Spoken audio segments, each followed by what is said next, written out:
Morning guys, welcome to the YouTube video. Today we're back in for legs. We've actually already done this video before. The first ever video we do with Sam, which is quite a while ago now, but similar kind of session setup, similar exercise order, a few little changes to actual like machine selection.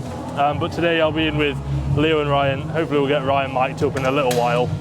Leo is X weeks out. I think he's working in the shadows a little bit, so whether we'll see the rig at the end or not, I think it depends on if he likes how he looks. So I'll let Sam decide that when he's reviewing the footage. But yeah, starting off with the adductor here. They've actually recently got a new prime adductor. We used to use that one upstairs, but it was like a really light stack, as I'm sure a lot of you know. So we're on the prime adductor today, hopefully give it a go. I know Ryan isn't a huge fan, but yeah, prime adductor, 2 sets here, then we'll take you through the rest of the session. So hope you enjoy the video. If you do, be sure to like and subscribe. We want loads of people to be seeing these videos and actually like learning stuff, hopefully helping as many people as we can. So any sharing, like and subscribing is very much appreciated, and we'll take you through the session.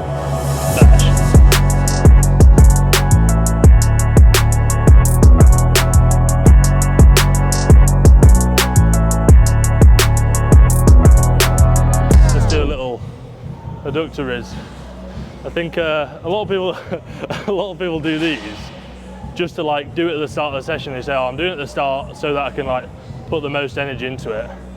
That's all well and good, but you've got like 7 exercises like to go.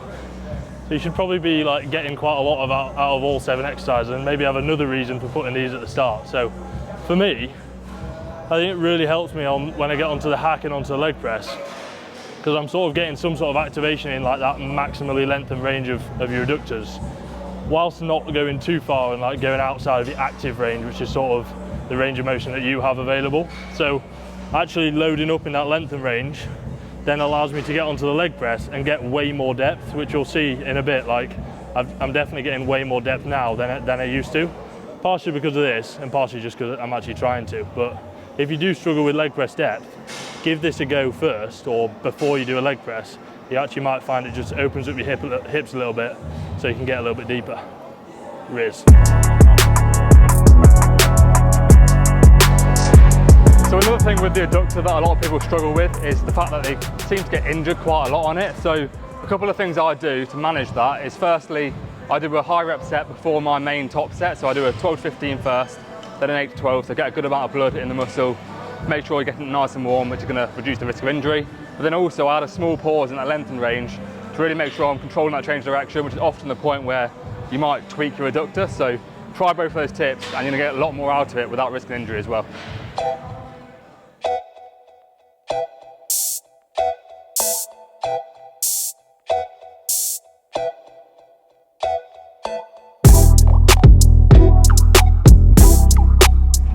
So a problem that quite a lot of people have is like lower back pain, and usually that's due to tight hamstring basically, and people do a lot of stretching to deal with that. But I think a much better idea with regards to dealing with that issue is actually trying to get a full range of motion on the seated leg curl, because you can get your hamstring into a fully lengthened position through this movement. And if you can do that under load as well, you're probably going to get a lot more benefit out of actually loosening the hamstring and therefore minimising lower back injury. So give that a go rather than actually trying to do loads and loads of stretching. It's probably going to work a little bit better for managing that issue. I'm not stuttering at all today. It's the caffeine. I went swimming the other day. Yeah. Bit of a weird intro, but I went swimming the other day in a lake because my dad was swimming 10k for this like charity swim. So I thought I'll join him for a kilometre, which was a horrendous decision first of all, because it's a lot further than you think. It took me like half an hour. But I ended up doing breaststroke because I was getting pins and needles in my fingers. And now, ever since doing that, my knees are killing. So clearly, I need to work on my breaststroke knee alignment, but I definitely need to sort something out with the hammy curl, because it's just ruining me every session. So yeah, that's something interesting for you. But just finished 2 sets on the hammy curl. Now we're on to 2 sets of leg extension. Leo's on 1 because he's eating like an apple a day basically, and a chicken breast. So yeah, I've got 2. Leo's got 1 on here. I'm not sure what Ryan's doing. He's sort of on the rebuild. So 2 sets here, then we're on to the compounds after that.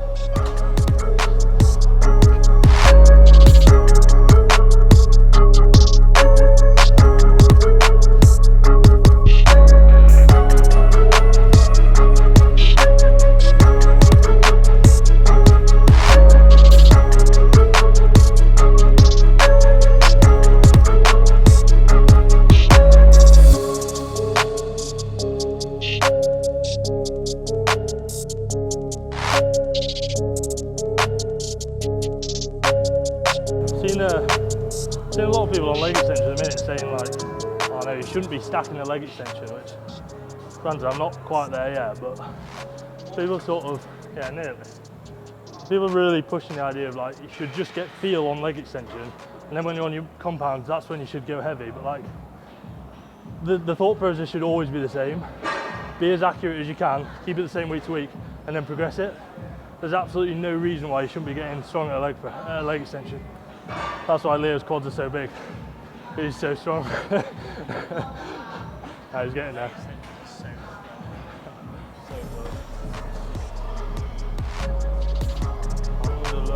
This is set. Let's see it. Come on, one set mentality, let's go. Yeah, good.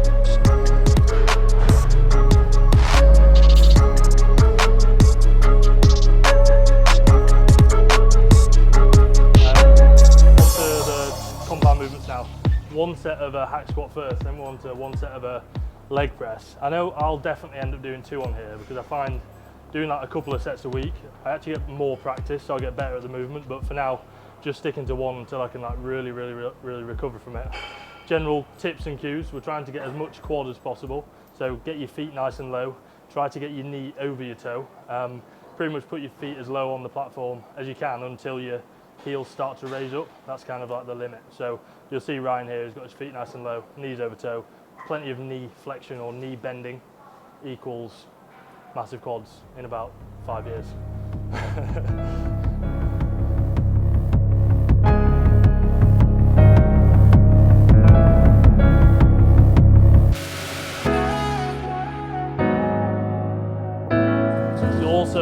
You'll notice here, my feet are a little bit higher than Leo because I'm a bit taller, but also I go for a slightly wider foot stance and point my toes out slightly. Similar to what I was talking about on the adductor, it just opens up my hips so I can actually go like in between my legs rather than trying to squat here, and with long femurs it's just not going to happen. So if you're a long man or woman, try a slightly wider foot stance, toes out a little bit, you can still get the same amount of quad, you'll just maybe get a little bit more adductor as well.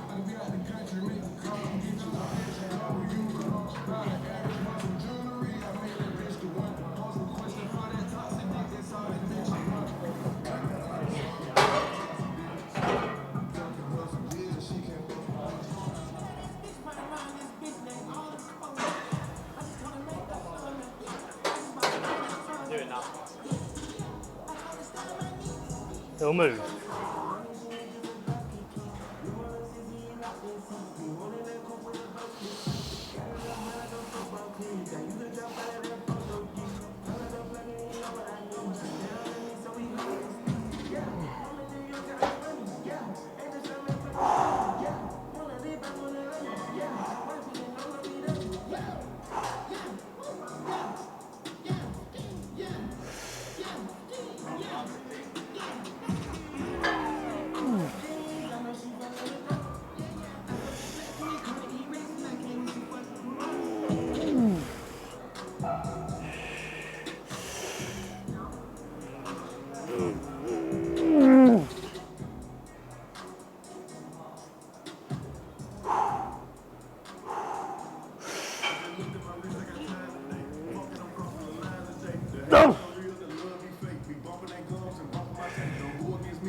No. There's something wrong there. I'm like pushing through my head. Because my hips come off the thing, I end up pushing like this. And then I'm just pushing through my neck. Let's go.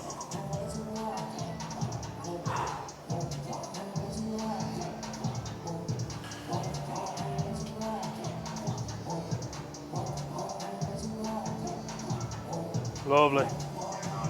Lovely reps. Let's go.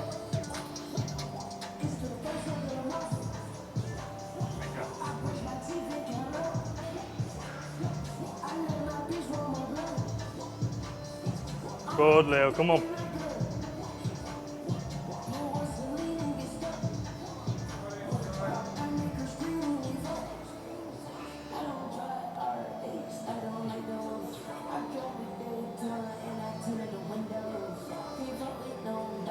Yeah. There's reps here. There's reps.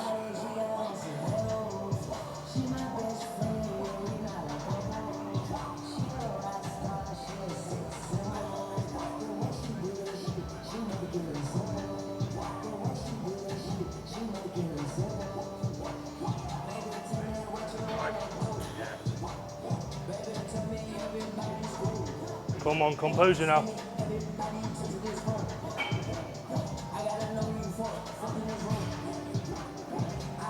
There's two. There's two. Take a breath.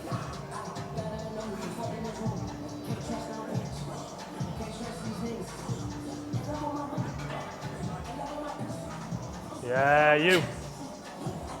Lovely. Right. Hitting the bottom. I'm more scared about hitting the bottom of the race. Good set. My feet slipping like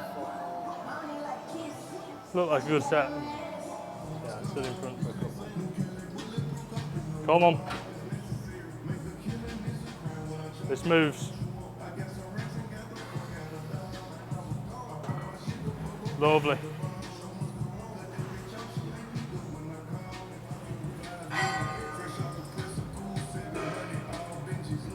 Good.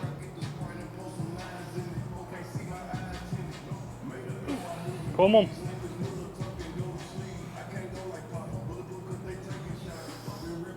Drive up, yes. Good, again.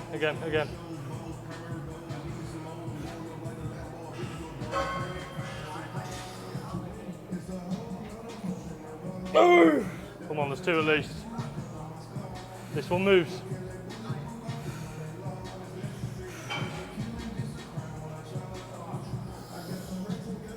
Yes.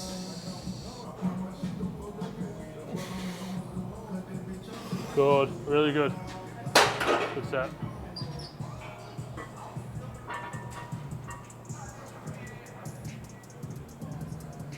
I lost my rhythm on that. Yeah. I have to reset my feet after I stop going to finish. Need some new Vibrams. Yeah. Stickier Vibrams. Look good though, good set. Got 9. And my strength is You're what? 4.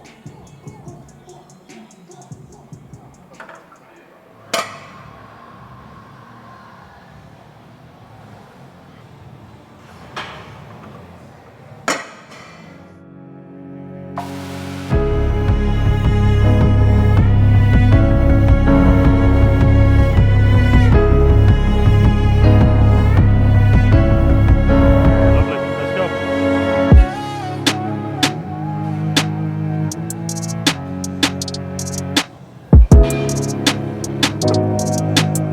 Come on.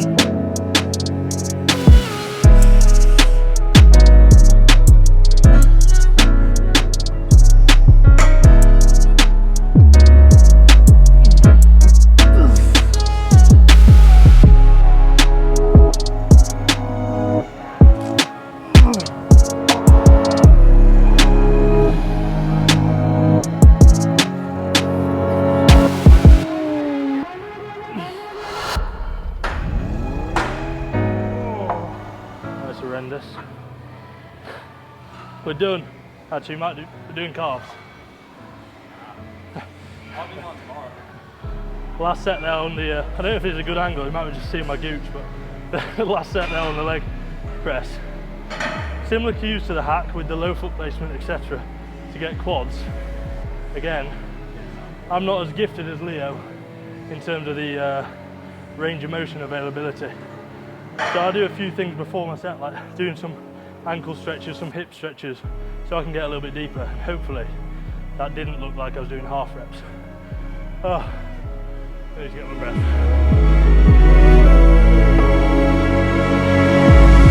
Right, so just one set on here for me. Set of 1250 on the Cybex. I do this instead of the 45-degree leg press because I really find that I can't get enough depth on that. I just get a lot of hip flexion basically, get way more glute out of it. So I tend to go with this because I'm trying to get quad out of the movement. So I can get way more knee flexion on this. So it works a little bit better for me. So yeah, just one set here, 12 to 15. Try and take it all the way there.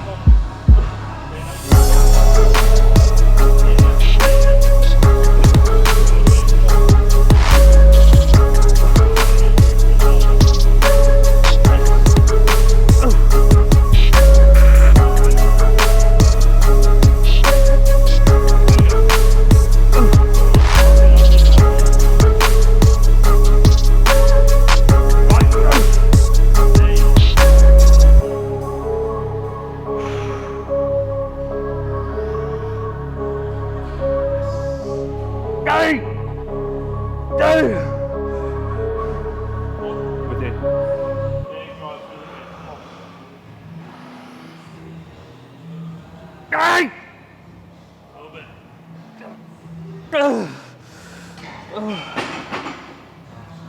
Oh, fucking hell.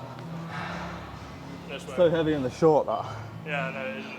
I feel like I've got so much in the length and then, You're getting loads of knee flexion there. yeah. Awesome. Oh. That's awesome, that. Have you changed how your pose are? Yeah. Just get all your air out. Give me a sec, so let me hit that again. That looks really good. Yeah, it looks better doing it that Yeah. now. Yeah. The waist is actually tiny. I've got a hiss in. That tends into my bottom half.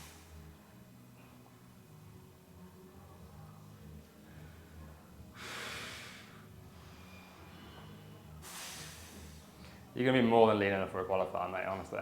Make sure you hit that right. I get gas. Yeah, I'll do. Another 1.5 kilos, 2 kilos. So that is Leo at 3 weeks out. With Leo's prep, it has been a bit of a brutal one, mainly because he decided to prep so late. We started the prep at 9 weeks out, so we have been pushing really, really hard. And because of that, we've had to be very aware of where his fatigue is lying at a certain point of time. So basically the data that we've been using to understand that, Leo's been checking in every single day for the last 3 weeks pretty much, giving me a bit of an update on how he's feeling. Also, when we see that weight starts to stall and also the physique gets a bit watery, especially through the midsection, that's when we know that fatigue is creeping up. What we do then is simply implement 2 high days, and that usually gets weight to start moving again the following week. So plan of action from here is simply dig down for the next 2 weeks, and then at around 10 days out, we'll start to taper down expenditure, start to taper up carbs into that first show. Hopefully get the qualification to finals from that first show, and then bring his absolute best 3 weeks later to finals, and it should be a very, very competitive package. Leo's very men's physique. His physique is very nicely shaped. He's got a very wide upper body to very small waist, which is exactly what you need for men's physique. All we need to do is bring the condition. Muscularity's there, fullness will be there as well. So yeah, I'm very confident in what he's going to bring to the UK finals, if he gets there. Yeah. So yeah, guys, that is the session done and dusted, posing done and dusted. I do hope you enjoyed the video. I hope you found it like somewhat useful. Like I said at the start, if you did find it educational and you think that maybe a mate might find that same information helpful, share it around your stories, ping it to a mate, like, subscribe. I'll see you in the next one. Sam, I hope you have a good session in your deadlifts, and I'll see you both in the next video. Ciao.